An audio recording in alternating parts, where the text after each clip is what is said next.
विण दोघातलीही तुटेना मालिकेच्या येणाऱ्या पुढील भागामध्ये आपल्याला असं बघायला मिळतंय की आता आजीने समरबद्दलचा पूर्ण इतिहास आता स्वानंदीला सांगितलेला असतो आणि स्वानंदीकडून आजीने वचन घेतलेलं आहे की ती समरला कधीही सोडून जाणार नाही.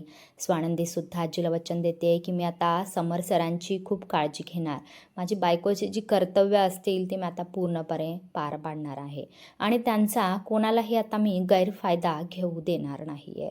तुम्ही आता काहीही काळजी करू नका, मी समर सरांची अगदी व्यवस्थित काळजी घेईन.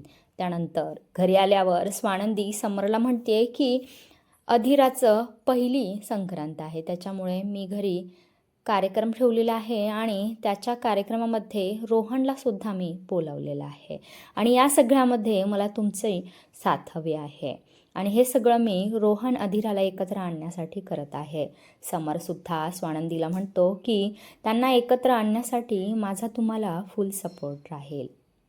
इकडे आता मल्लिका मात्र अंशुमनला म्हणते आहे की अंशू, तो रोहन मात्र आपल्या इथे घरी अजिबात पोचता कामा नये, याची जबाबदारी पूर्णपणे तुझ्यावर आहे.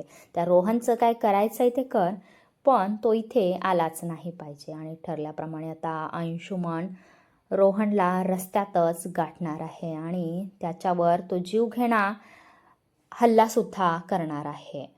अंशूने आता रोहनचा अपघात घडवलेला असतो आणि रोहन रस्त्यामध्ये अगदी जखमी अवस्थेमध्ये रस्त्यावर मदतीची हाक मारत पडलेला असतो. काय आता रोहनला मदत मिळेल का आणि त्याला वेळेवर हॉस्पिटलमध्ये पोहोचवणार का, हे पाहणं खूप रंजक ठरेल.